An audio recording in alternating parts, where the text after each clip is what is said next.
Welcome back to the Break Magazine podcast. I am your host, Lel Pavey. Patreon, you should know that by now. Today's podcast is something that I personally was very excited to do. I got a press release through from Royal Enfield at the start of the year saying they'd just ridden a bike to the South Pole. If that doesn't pique your interest, I don't know what will. And so I sent them an email back asking if we could do a podcast with one or both of the riders, and they said yes. So today's guests are Santosh Kumar. He works for Royal Enfield in India in the marketing department. He's quite high up. I'm not particularly sure what his role is, but over the years he's led a lot of ride outs for Royal Enfield and been involved in getting bums on seats and that kind of thing. Done a lot of riding in a lot of different places, organised a lot of things for them. And the second rider was an English employee from the development centre here in the UK. His name was Dean Coxon. And we sat down and we talked about everything that I could think to ask them. It was very interesting. I really hope you enjoy it. I'd love to hear your feedback on what you thought of the journey and what they did and some of the things that they said. There's a lot of questions that I have that came to me kind of in hindsight that I didn't ask them at the time, or kind of the processes that they went through to try and understand, but I still think it makes a great podcast. We did suffer with a few technical issues. Santosh's internet was not the greatest internet connection in the world, so he does drop in and out a few times, turns into a robot a few times, and eventually disappears. But we did get all the questions asked, and hopefully you enjoy this one. Without further ado, I will leave you in the frosty, frost-bitten fingertips of Dean Coxon and Santosh Kumar. Fantastic. So firstly, welcome to the podcast. How are you both? How's the recovery been? I'm kind of hating the heat in India because I kind of like the cold weather more than the heat, and I'm missing the continent. I wish I could live there for longer. What about you, Dean? How does it feel to be back But in having said that, I think it civilization? was also Oh, sorry, go on. I'll continue. It feels no different to me. The UK is cold and wet. So, yeah, I think me and Santosh live in the wrong continent. So I think we should do a swap. I prefer the heat, whereas he prefers the cold. Nice. But yeah, So- straight back into it. Did you have much time off work when you came back, or were you back pretty quickly? No, I personally took a week because I had to have a day 2 PCR test, and then the results took 2 days to come back. So that was basically a week off. And then it was straight back into work, and yeah, been flat out since. Nice. So I think with an expedition like this, I never really know where to start. So I did a little bit of reading. I watched all the videos that Royal Enfield have produced from it. And from what I gather, neither of you have kind of been to the South Pole prior to this expedition. It wasn't something that you were like, oh yeah, I'm super experienced in the Antarctica. So how does a project like this come together? Like, where did the idea come from, and how did you end up at that end point?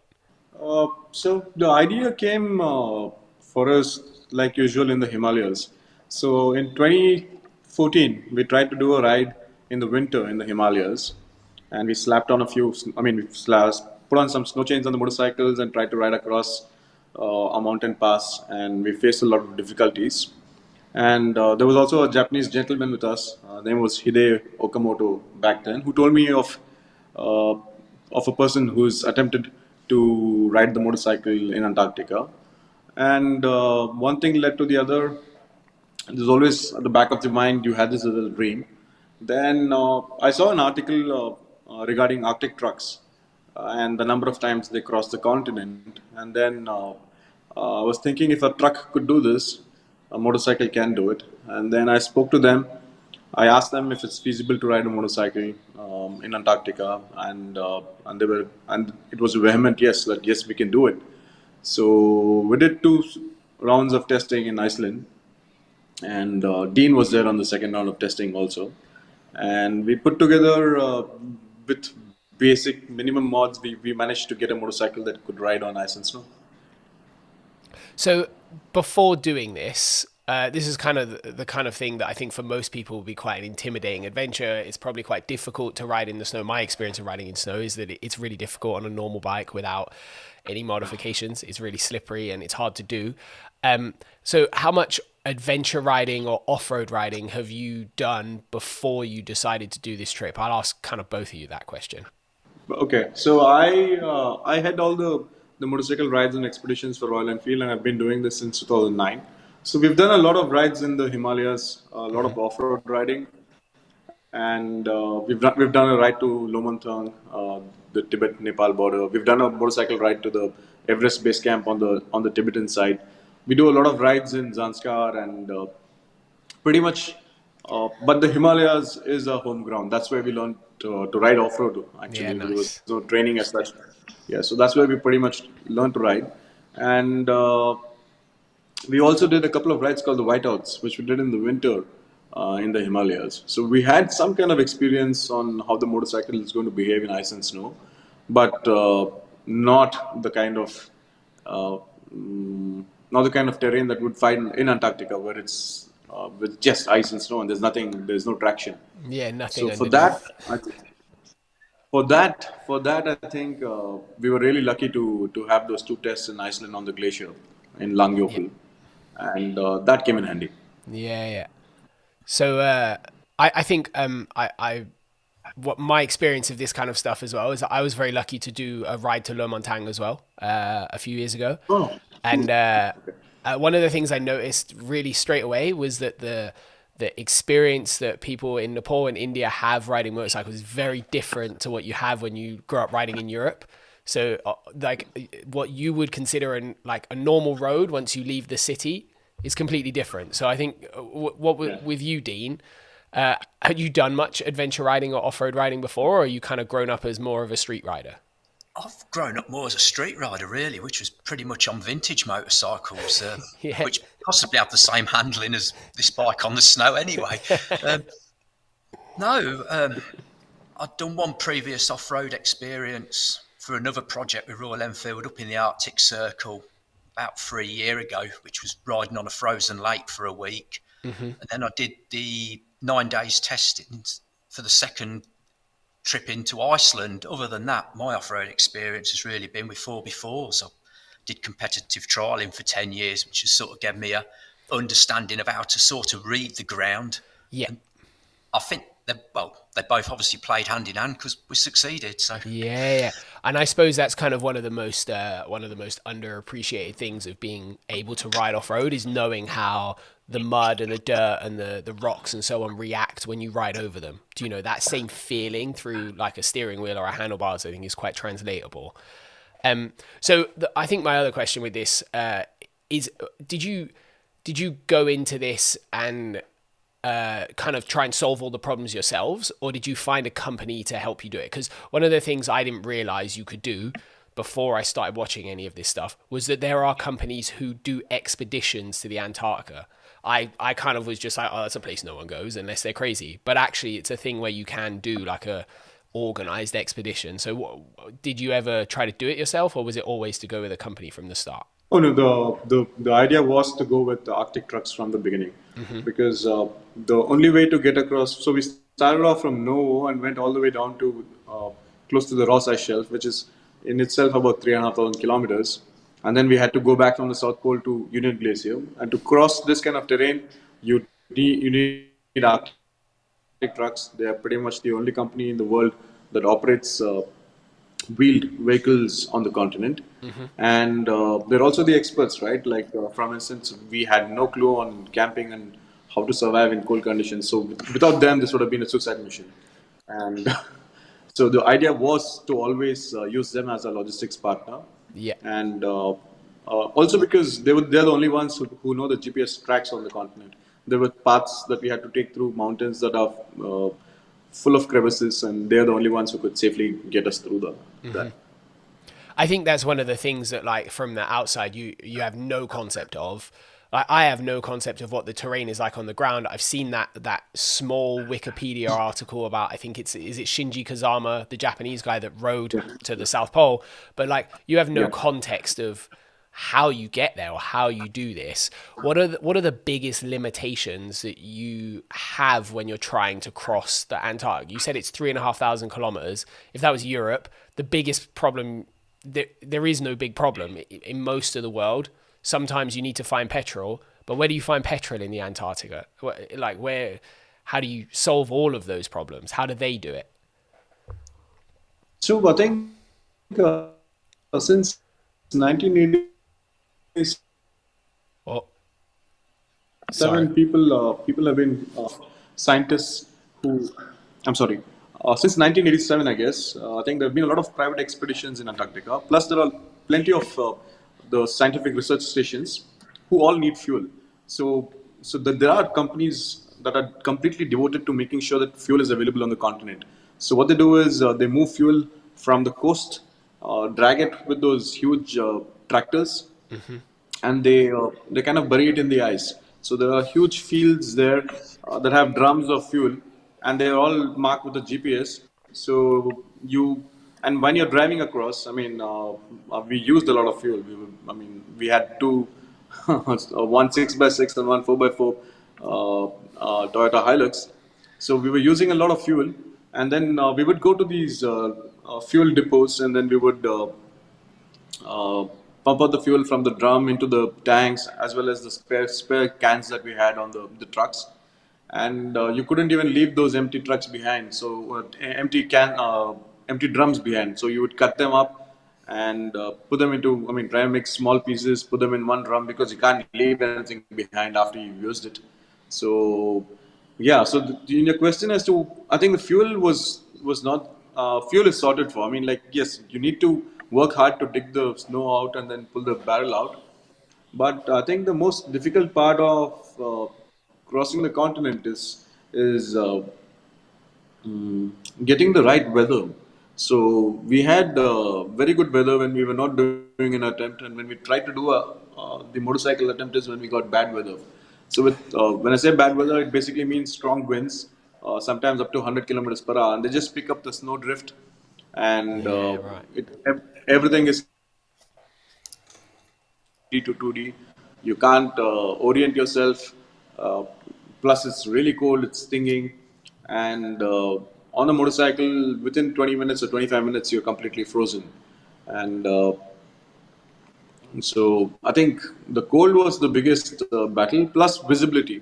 So when the visibility goes bad, you can't ride a motorcycle. You can still drive a truck because it's balancing itself, and all you have to do is just stick to the line that the GPS shows you.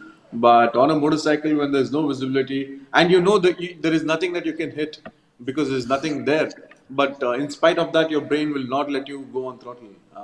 You just so it's kind of weird to explain.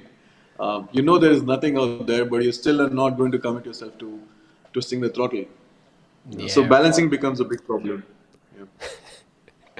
That's that is a fundamental part of riding a motorbike is being able to stay upright. So often with these type of ideas, I kind of find the easiest bit is always the saying that you're going to do it, right? Like you're in the pub with your friends or you're sat in a around a table and you're like, I've got this idea, let's do this. When you were planning the project, did you have a point where the scale of your ambition was kind of stepped over the point where it was just an idea? And did you have to change the plan at all? Like, did it ever become a bigger thing than you thought it was going to be? Did it ever feel like a really overwhelming project, or did you feel like you had it all the way through? I'll let you go with that, Dean. Like, because obviously you had the same process. We talked about this before, where they kind of came to you, like your boss came to you and said, "Do you want to go to the South Pole?" And you said yes, because why wouldn't you say yes? Did you ever have that moment where you kind of, yeah, Yeah, the saying yes became a reality, and you were like, "Oh, Jesus Christ." I think you've always got doubts in your mind, to be perfectly honest, or negative thoughts. I mean, you've got to have, it's human nature. But yeah, I just said yes. And once you'd committed, you'd committed. There's no backing out as far as I'm concerned. So we just had to go for it. And so with that journey of kind of from saying yes to the end of of being there, did it ever kind of really sink in what you were doing, or is it one of those things where you get it done and you only really realize afterwards? For me, it was only really afterwards. I mean, when we was about 15 to 20 mile out from the pole, it started to sink in of what we're I actually think it's the latter. Yeah. about to achieve. But yeah, it's only recently, since being back and talking to people, that it's sinking in what you have actually achieved, or we have actually achieved. Yeah. So, for your preparation, you mentioned a minute ago for your preparation that you went to Iceland to do kind of 2 shakedown tests. On paper, I think Iceland seems like a great place to do it. It's cold, it's windy, it's got glaciers which are icy and snowy. So, but it also has kind of a pretty big difference in that while Iceland can be remote in the middle, it isn't that remote. There's always a hotel a little bit away. It's quite civilized, I imagine, compared to Antarctica. So, how much did that testing help with the bike preparations, and what did you change afterwards? The Iceland dealt really well with the preparations, because I think in the first test, the I bike. think on the testing, the Sorry, Santosh, you carry on, mate. sorry, didn't you go? No, no, Oh, no. okay. So I think Iceland was the perfect place to test, and basically because we were able to completely mimic the conditions that we get in Antarctica. And in fact, riding in Iceland was a lot more difficult than riding in Antarctica. The only thing that made it tougher in Antarctica was the weather, right? And the cold. In fact, because the snow never turning wet. Whereas in Iceland, you had to wait for the ideal conditions. You had to wait, say, minus 10, because the sun is also strong. Yeah. So the snow is very soft, and riding in fact, in the first few videos that we put out when we were riding in Iceland, I thought it was a lot more difficult. What would happen in Antarctica was, well, you got on the motorcycle and you could ride pretty well, but within about 20-25 minutes, your hands are giving away. So so so that helped us sort the motorcycle in terms of what are the tubes and what are the kind of tires we need to use. And we went with a setup that we found, which had really very subtle studs. They were not very aggressive at all, because you just needed a little purchase. It was never going to melt like water, so you wouldn't slide over ice like you could in Iceland, and it wouldn't dig through the surface because it's not that aggressive. So I think getting that setup was very crucial, and uh, we dropped sprockets. We ended up using we also 13 into the rocket. We needed a lot more load on top. I mean, it didn't turn the motorcycle into a rocket ship, but it's into snow, So it helped us get out of most tricky situations. And and part of our ethos was we were also going to take a motorcycle that's pretty much stock. I mean, we didn't want a completely modified or a proto motorcycle that was built for this. We wanted to take a motorcycle that anybody could take and do anything in the backyard. So we wanted to keep it very simple. And I think that actually helped us with the motorcycle on the continent. We didn't have any issues with the motorcycle because we had a fully tested, fully engineered, production motorcycle. So, I think that's kind of one of the interesting parts about this is that, like, I obviously, like a lot of people will have, I had a lot of questions about how a bike operates in those temperatures, because my experience with most modern motorcycles that are water cooled is that they don't like being that cold. Especially we ride dirt bikes a lot in the winter here, and if it's -2, -3, -4, they start to not run very well. You have problems with fuel injection or carburetors icing up. You have problems with them just not getting up to temperature very well. So did you face any problems? Obviously, Antarctica is significantly colder than the UK in winter, even No, in summer. So did you have any problems that were exactly related to the cold, like the bike? None at all. none at all. That was my biggest concern from my None point at of all. view Yeah, go on, Dean. about the bike. That was my biggest concern from my point of view as regards getting the bike started, because I know, like you've just touched on, there's calibration the strategy is only to -10 on a bike, whereas cars are done to -46. So they're going to run, but we wouldn't know until we actually got there. And like I say, it sat on the trailer for 2 weeks in them temperatures. We connected it to the Arctic trucks for a jump start because obviously the batteries are going to deplete in that temperature. And it started first turn and settled into an idle, which was just truly amazing. And you didn't have any problems with the fuel like being too thick, or those are kind of all the thoughts that go through my head, No, we had special winter fuel which the Russians okay, supplied. yeah. There's anticoagulants in it and different octane ratings, so that helped. And did you run a standard lead acid battery, or was it a lithium one, or? No, it was running standard lead acid batteries. I mean, from my experience, Lead lithium acid. ion doesn't like sub-zero temperatures, so that was just a no-brainer to start with. Yeah, nice. So one of the other things I picked up in the video, because there was a few of you that were quite excited about it, was the front wheel skid. Obviously, you built the front wheel skid and it had a rig on the forks. Did you ever actually get to use it in anger, or was it an idea that's great on paper and didn't kind of work in reality? No, we didn't put it on at all. No, we didn't put it on at all. We didn't use it. Okay, sorry. Yeah, we'll go back to that. Yeah, do you think it's a positive thing that you've got that bike is oil and air cooled rather than coolant for that environment, or do you think you could make them both work? I think you could make them both work. We did. I mean, the cars are water cooled; they perform. We're air cooled; we performed. They're all got their own advantages and disadvantages, really. But I think the simplicity of the bike actually played a big part in it as well. Like you say, with being air oil cooled. Well, I suppose in that environment, in a really hot environment, you might start to run into problems, but in that environment, it's just one less thing to think about on a regular basis.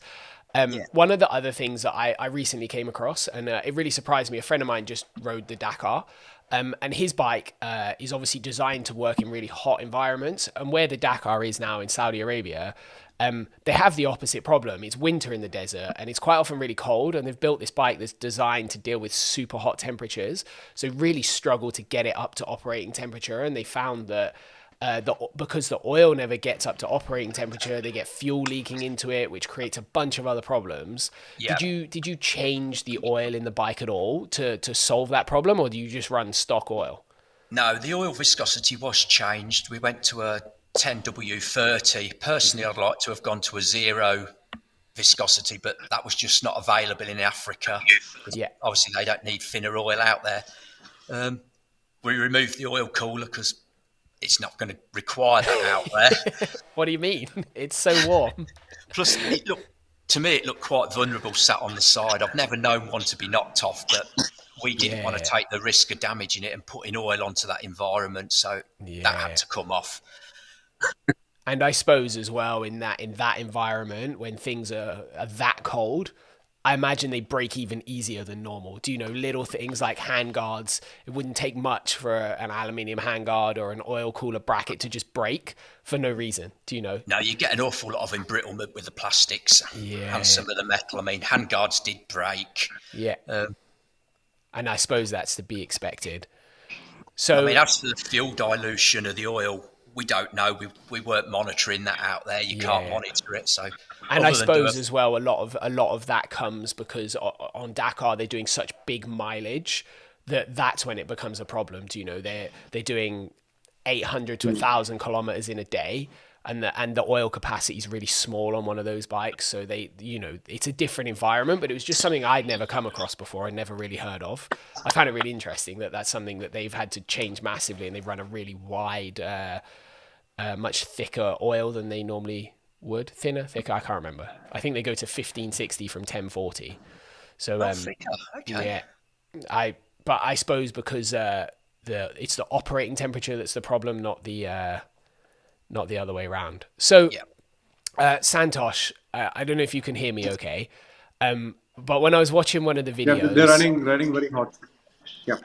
So when I was watching there's some brilliant quotes in the little videos that Royal Enfield have released, and I really hope they make something a little bit bigger and a little bit kind of fuller to get your teeth into. But in the main expedition video, it's a 2.5-minute video on YouTube, there's a quote where you say, "I've never been scared in my life, but this is the first time that I'm scared."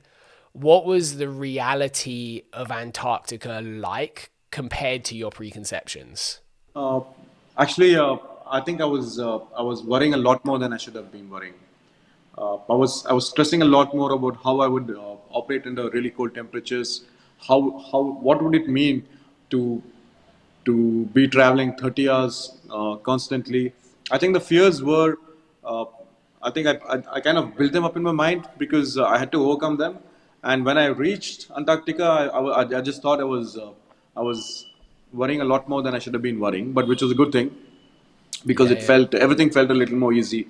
So trying to get onto a motorcycle when you're really cold, when you fall 100 times, you want to still get back on the motorcycle. You already mentally prepared for it.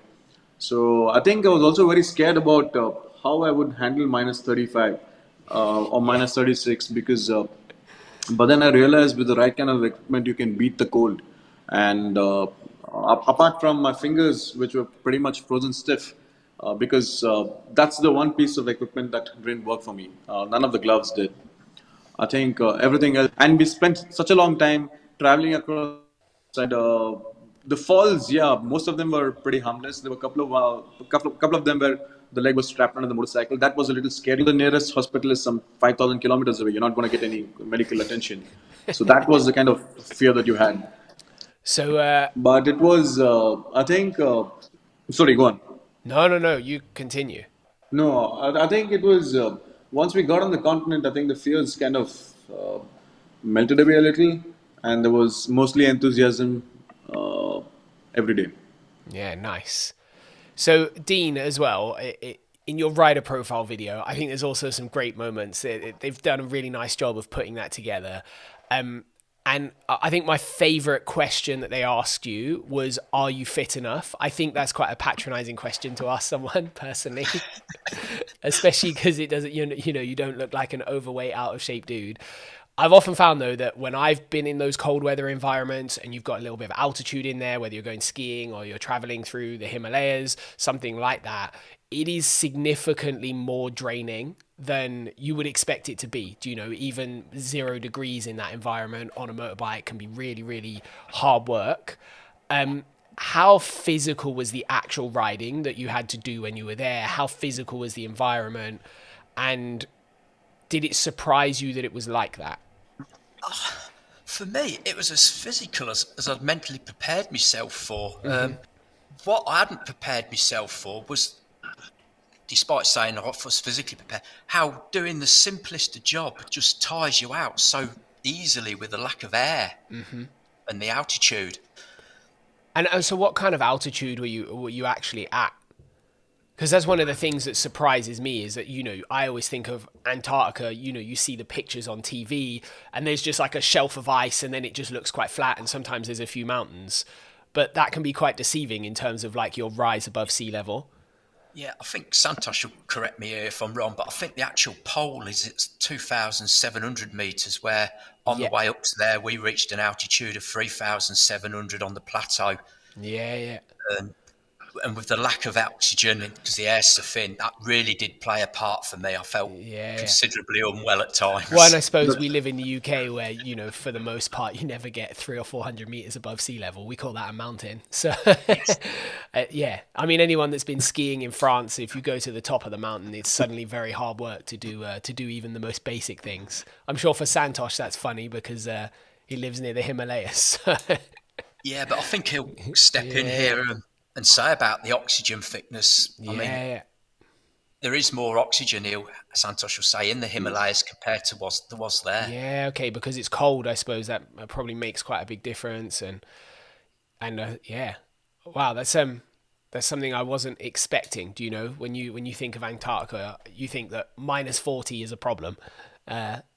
So I mean, the next kind of part of this that really interests me is, do you know, a lot of people when they look at when they look at expeditions, they kind of hold the doing it on your own as like a solo rider as kind of the gold standard of adventure riding. But I think when it comes to Antarctica, the logistics of that seem almost impossible. So how did the logistics of the trip work? Like, where did you sleep? How often were you riding? And was taking one bike always the plan, or did you originally plan to have a bike each?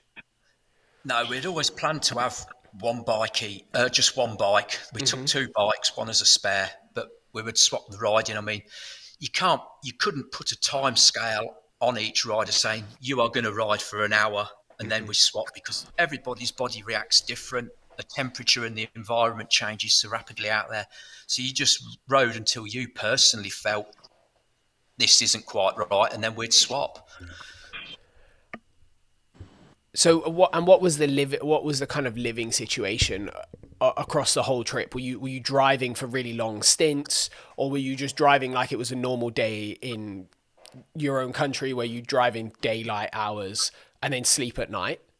Now, in the trucks, we was driving for pretty much 24, 30-hour stints at a time, and then we'd probably just stop for 5 or 6 hours, put a tent up, sleep or sleep in the truck, and then you're back in the truck again, really, until we reach the pole.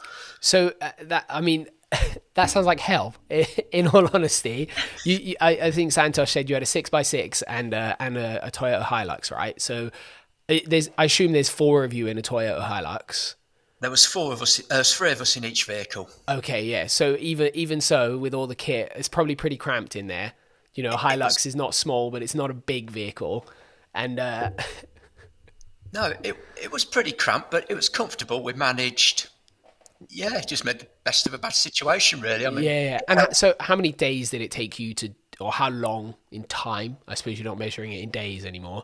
How long did it take you in time to get from Novo to your start point? oh, that I couldn't say. Santosh might have a better idea, because it's like I touched on yesterday. It's 24-hour daylight, and we're travelling for that sort of length of time. I personally just lost all Sense of sense of what day it was or what time it was, so I couldn't say how long it took us to travel there. Do you know, Santosh, from Novo to the pole?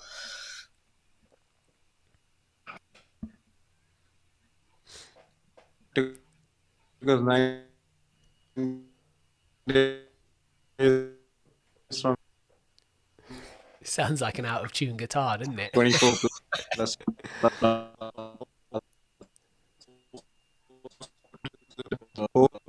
Oh, we've lost you there, Santosh. and straight up. Out of it took us 9 days. There were three stints we were driving to get to the pole. Uh, uh, So it's definitely like when you do something like that, it's definitely just a mission to get to the end rather than like a nice sightseeing tour where you enjoy the ride along the way. It's definitely like a beeline straight to the end and get it done and get out.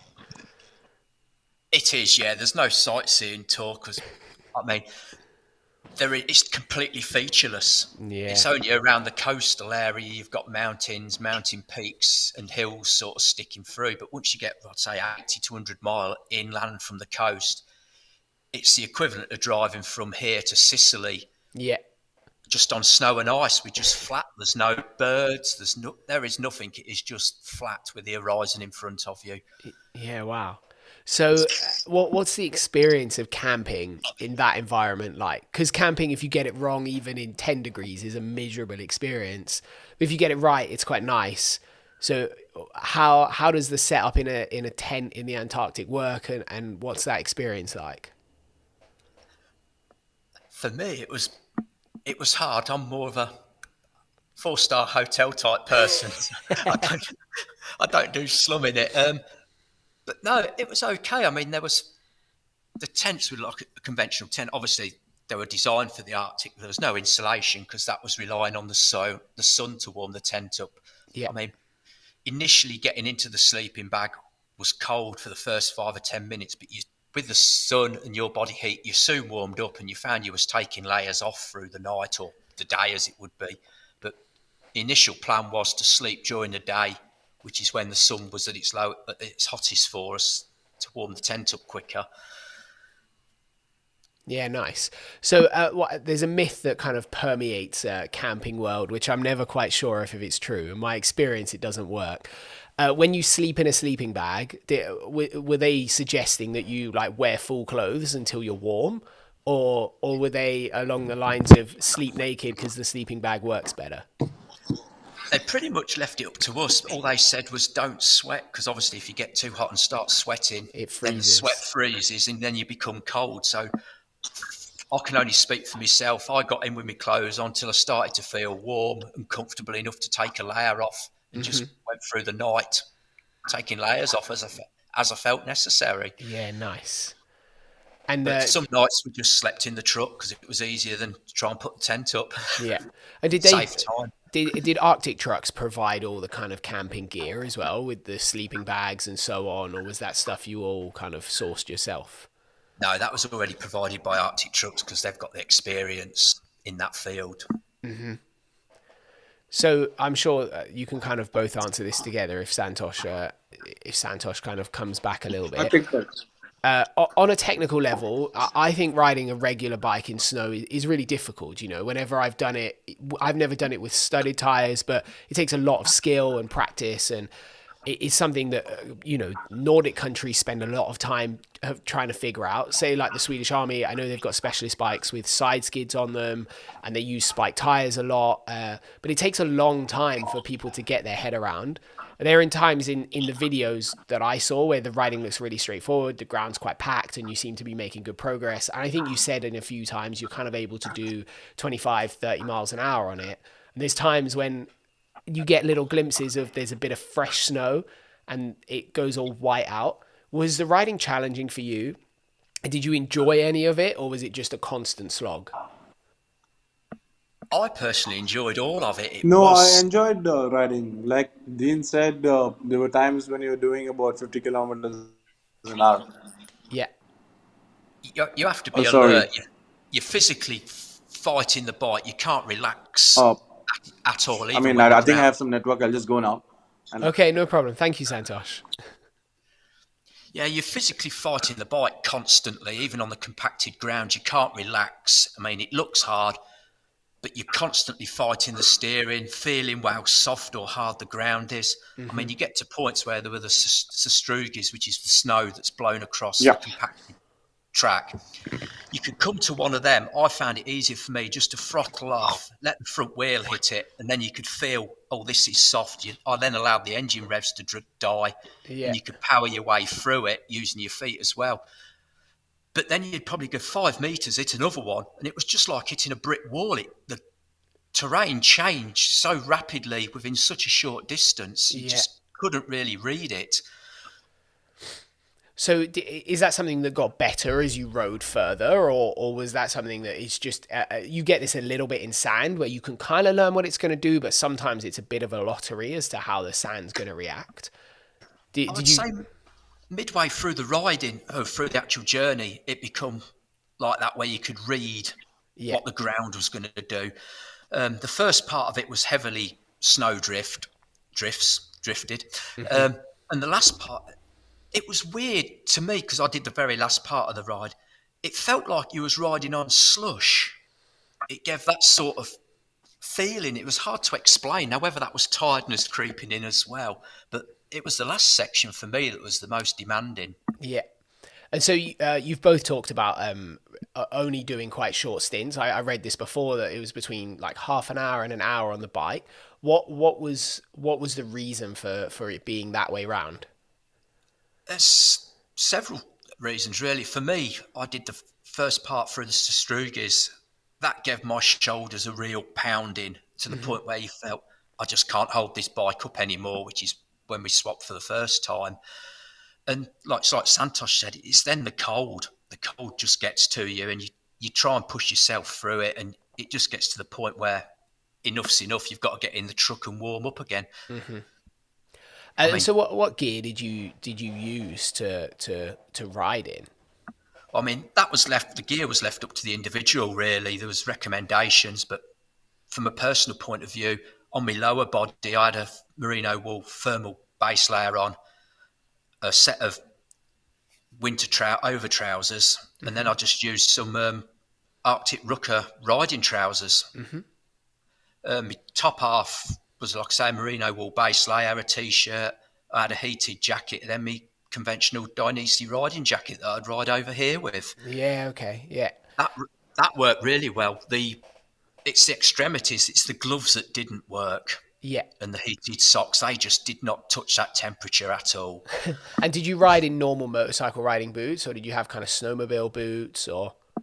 Santosh rode in his Arctic boots. I rode in conventional motocross boots, Yeah. but with heated socks on. But like Yeah. I say, the socks didn't really touch the Yeah. temperature.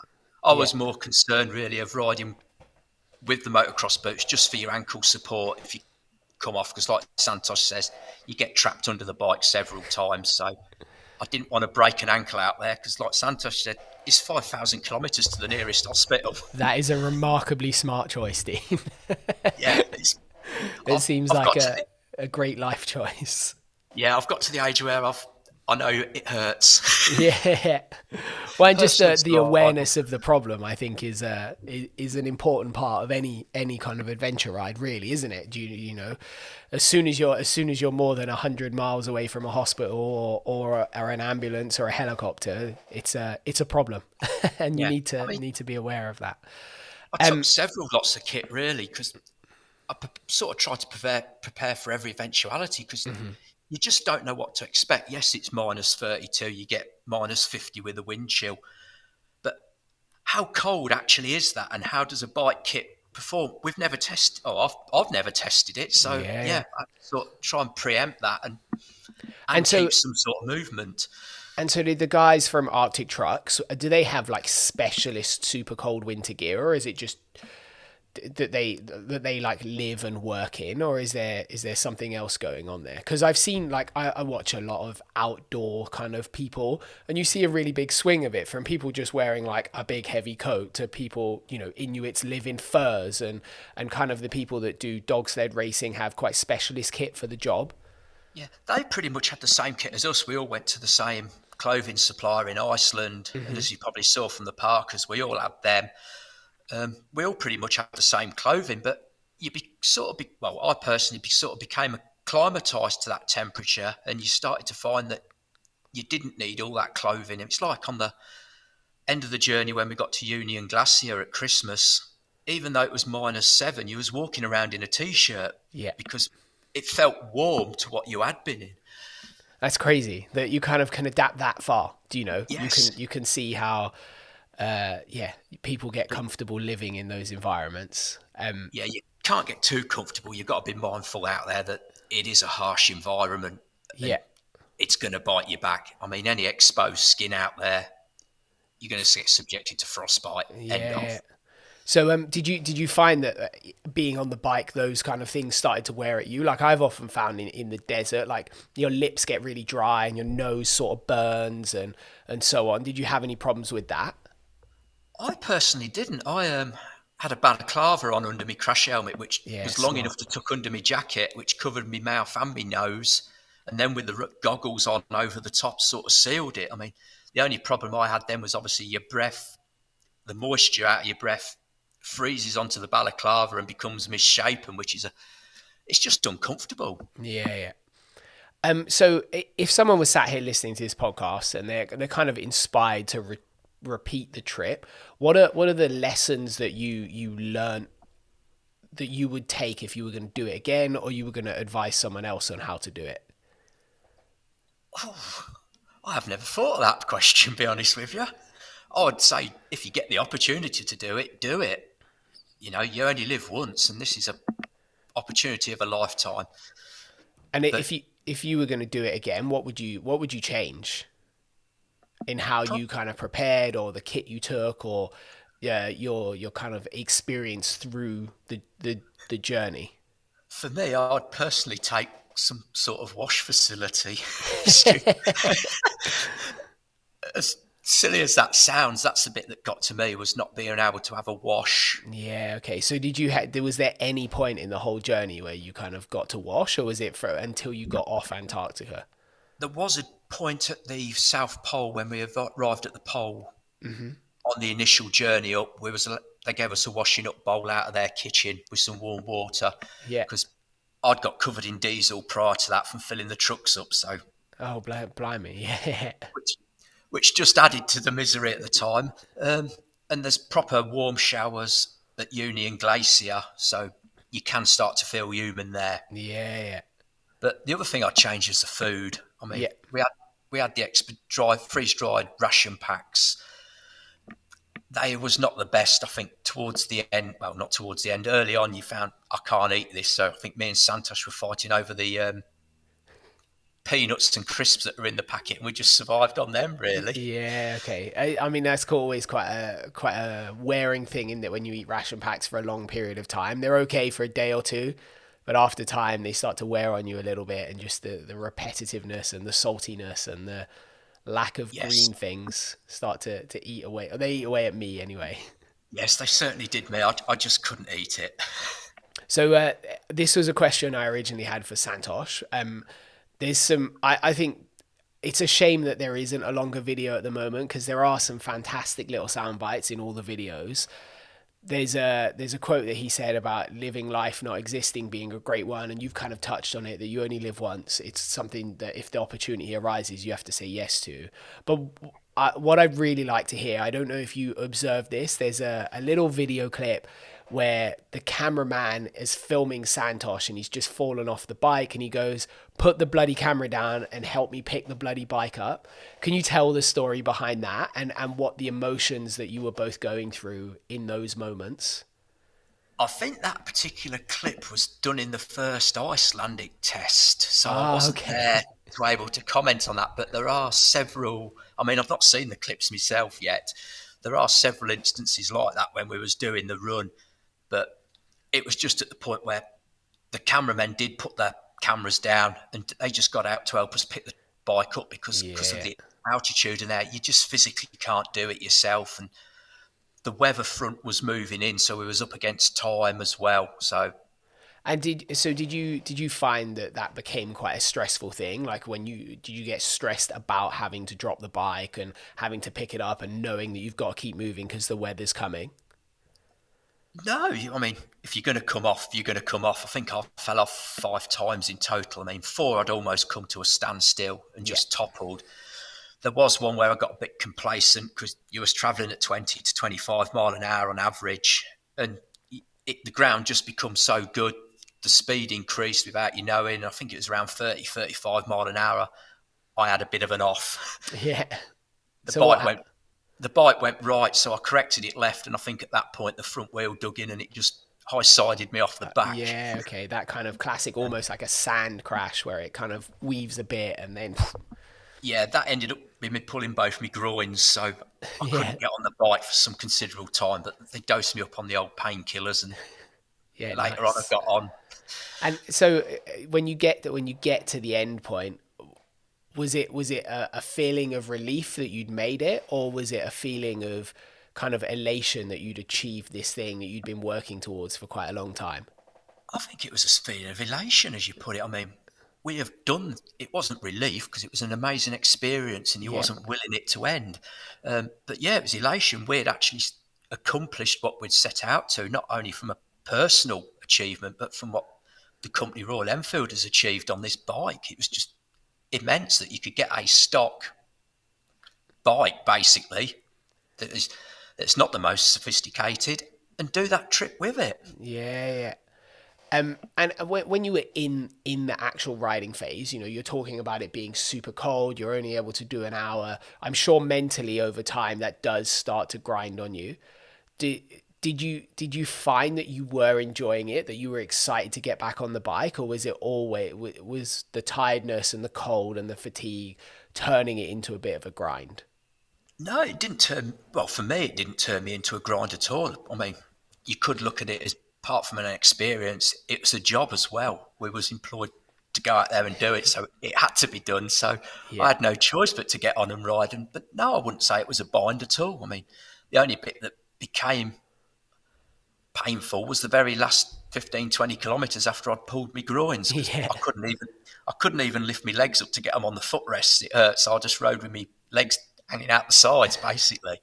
And I suppose when it's like that as well, if you have that moment where you hit some soft stuff, you don't have any strength to hold it up as easily then either. So every little No, mistake becomes painful. Yeah, that sounds challenging. Um, and so you kind of touched on this earlier that like adventure riding and off road isn't something that you kind of done much before. Has this changed that for you? Is it something that you're really excited to do more of, or is it kind of an isolated experience where it was really cool, but you're kind of still in your own passions? I'd say I'm still in my own passion as regards riding on the road, but it's certainly made me want to do off-road riding more, and it's certainly boosted me confidence in doing that. Yeah, Because I've always thought in the past, though, no, I won't do it. This is going to become painful because I've got hurt several times when I did the 4x4 trialing. So you think on a yeah. bike it's going to be worse, but no, it dispelled them fears, and yeah, I'd gladly do it again. That's such a extreme way round, isn't it? To go from road rider to riding to the South Pole to then realizing that off roads are maybe not so bad. Yeah, I think that possibly helped for me because if I'd have done a lot of off-roading before, I'd have probably known what to expect and you'd have probably overthought it. Whereas this, you dropped in at the deep end as such. Or, well, yeah, it's the deepest end you could be dropped in at. And you've just got to react to the situation at the time, which I find myself able to do, which worked for me. You can't forward think it and overthink the problem. So I think my last kind of question is: do you know that Antarctica for me is kind of one of those holy grail exploration places. You know, it's one of those things that for early adventurers, like 100 years ago, it was the last kind of great expedition, the last kind of thing that was really, really difficult to achieve. And a lot of people set out to try and reach the South Pole. Some people died doing it. And even now, recently, it's still been a really difficult thing to do. There was the British chap a couple of years ago who tried to cross the continent solo and sadly passed away. Has going there and experiencing that environment changed your perception of what people that try to cross it on foot or with dogs go through? Oh, it's admiration to them, really. I mean, we did meet a couple of guys that one of them guys did do a solo trip himself when we was there, and there's some Help the Hero guys there from disabled from the war veterans. Hats off to them. They're just amazing how they achieve that. Having seen what we had to go through, it must be far worse for them. And what do you think the hardest part of that experience that they go through is? I don't know. I should think it's. I mean, certainly from the Help the Hero guy, it was his disability. Yeah. Oh, so Um, he was a like a he was wounded in Afghanistan. yeah. So basically, it lost the use of one of his arms. So his body loading when he was on the skis wasn't right. So in turn, being your body's loaded more on one side, that created him more problems. I mean, yeah, they're the true people. Yeah, But yeah. I personally wouldn't want to do it on my own. Yeah. Well, like you say, it was a 9 day journey with powered vehicles, so you can only imagine how the months it must take to do that journey on foot, you know? Yeah, Wow, you wow. just you're just so isolated as well. I mean, they've got to be mentally strong as well as physically strong. Yeah, nice. What's the reaction been from your colleagues in Royal Enfield as well? I think they're just amazed, really, that we've actually done it. Yeah. A Was it lot of them wouldn't want to attempt it themselves because of the environment, but yeah, Was there a bit of doubt, from yourself and from Santosh that it was possible? Were you going in to it kind of super confident that it was definitely going to happen, or did you kind of have that level of I'm not sure that we can do this?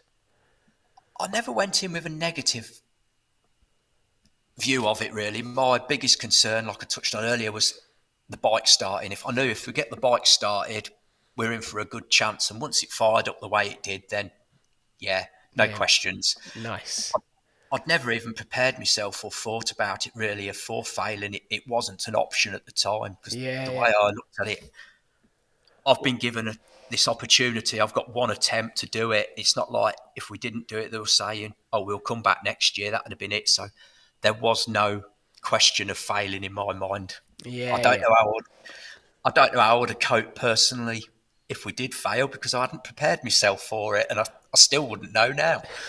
Well, I think that's kind of probably the attitude you almost have to have with something like this is that you have to have blind faith that it's going to happen no matter what, and you're going to make it happen. Otherwise, you will get to those sticking points, and there will be doubts in your mind, and you will have a point when you say no. Do you know if you kind of if you don't have that attitude. It's been awesome, Dean. Thank you very much for answering my questions. I think it's a fascinating thing that you've done, and well, you're kind of as a group the second people that I know of to ride a motorbike to the South Pole in kind of modern history. Really, it's not something that people do very often because it's so difficult. So I think yeah, it's very impressive. Thank you. And it's, like I said, I'd like to say thank you to the rest of the team that was there, really, and the guys that helped prep the bike back here at the UK Tech Centre. I mean, there's a lot of people involved behind the scenes that don't get a mention, but I think it's only fair they should. Yeah, I can imagine that there was. I can imagine it's one of those environments that was quite exciting to be around when you were prepping that bike and everyone's excited. We get it a lot when we go and do like big motorbike races as well. You spend a lot of time in the garage working on it, and it's such a fun environment. I can imagine that the kind of atmosphere around that was pretty enjoyable to be a part of as well. Brilliant atmosphere. Yeah, awesome. Well, thanks very much. I really appreciate it. No, thank you. Patreon, there we go. That is that done. The podcast is over. As I said at the start, I'd love to hear what you think about some of these things. There were some interesting decisions that they kind of talked about and hadn't really, I think I would have thought about them quite differently. So that was quite interesting. I'd love to hear what you think about this whole process. I went through some of the articles that were written about this when it first was announced, and there's some diverse and interesting opinions in the comment section and so on. The most surprising thing for me was they didn't have any kind of hand protection, but they had cold hands a lot. So that was something to think about. But yeah, otherwise, what a fascinating subject matter. Yeah, so I look forward to hearing what you've got to say about it. And otherwise, I'll see you in the next one.